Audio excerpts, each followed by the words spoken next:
Hey guys, Thomas Cecily Jr. here, aka Mustached Tom, here to review the movie Taking Earth. So I did not expect to be doing another rant video so soon, but unfortunately this movie wasn't that great. So here we go. So the movie begins with some alien random guy saying, "Oh, it has begun," very vague dialogue. And then it poorly cuts to these two guys who we later find out are named Cameron and David. And the people running in the background and they are discussing the situation that has occurred. After that, there's a poor flashback transition about this girl named Sarah and how David is constantly trying to find her. And throughout the movie, they show bits and pieces of how they got separated, which by proxy, it looked like at one point one of them died, but whatever. So apparently, this group of other individuals, which it cuts to, involves Cameron's mom and a few other women who are kind of pointless to the film. They're just there to just sort of follow her, I guess. I don't know if they really add much to the film. I guess not, but whatever.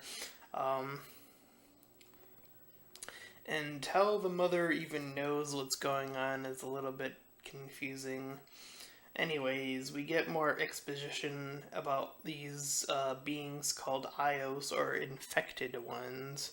I don't know how that comes into play later, because of how things transpire. I'll just skip ahead and say that there are robots involved, as you can see in the poster.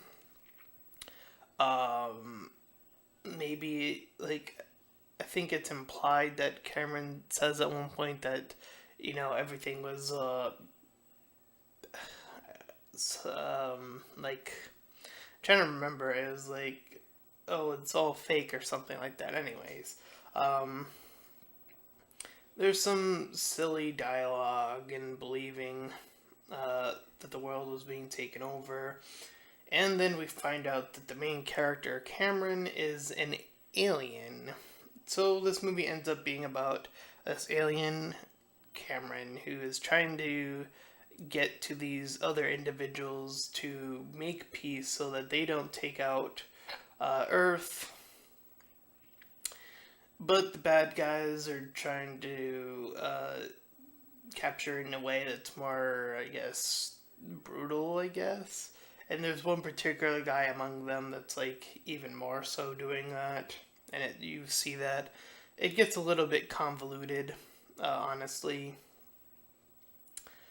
There's this other bad robot guy that ends up joining the mother, but then at the end of the movie, he ends up switching sides uh, because he wanted a more peaceful approach to the end. Uh, and at some point, I'm just gonna skip a little bit ahead, but there's like a chase scene where like David and Cameron are being chased, and like there's all these other kids joining them, or young adults, I should say. But as soon as that starts happening, the camera work gets really wacky and just it's all shaky and kind of blah.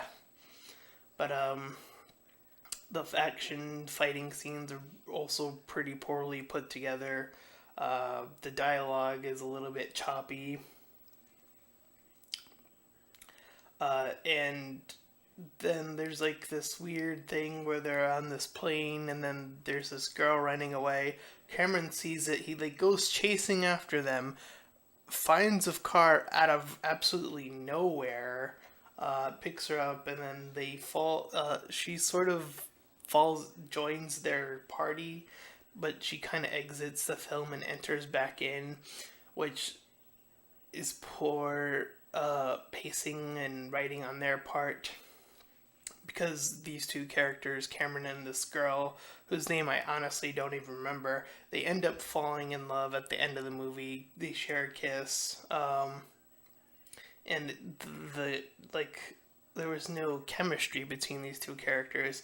In fact, I would argue there was actually even more. There was actually slight chemistry between Cameron and David, and I honestly thought there was a point in the movie where I actually thought that's where they were going with it. Like, there's a part where David is infected, I guess, by a blue spirit energy ball thing, and he's like dying, and then they're like having this moment of like, I was like, are they gonna kiss or something? And that, of course, David's still going after Sarah, but he dies, quote unquote. Uh, oh, I do remember the name of the girl now, Shauna. They mention it like once, and then yeah. Anyways, big boo moment there. Whatever. Cameron being an alien apparently has these powers, and when he does this thing that he instantly remembers from his mother, he's able to control the ships with his finger powers or whatever it is, and he's able to like mind crush the ships. And it just felt like convenient for the plot at that point in time for him to suddenly remember that sort of superpower. And he also has the ability to get this, bring David back to life just so that he can get back to Sarah. And then Cameron goes with the robot aliens. I don't even know what they are, to be honest, anymore.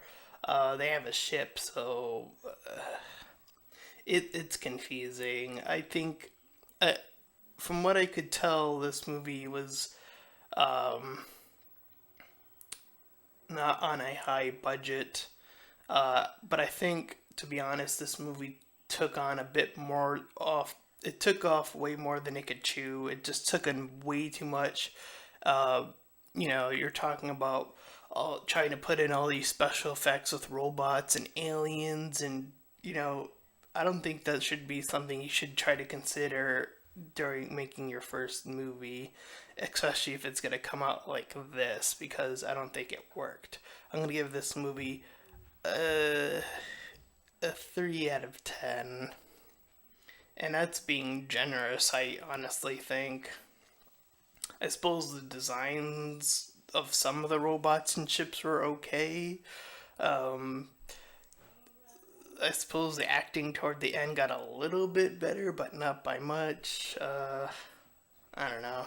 So that's me being generous. So I guess if you want to see some corny movie that has some really bad, choppy delivery, acting, and everything else, here you go. Enjoy this movie, I guess. Anyways, this has been Thomas Cicillo Jr., aka Mustached Tom, and I'll see you guys next time. Bye!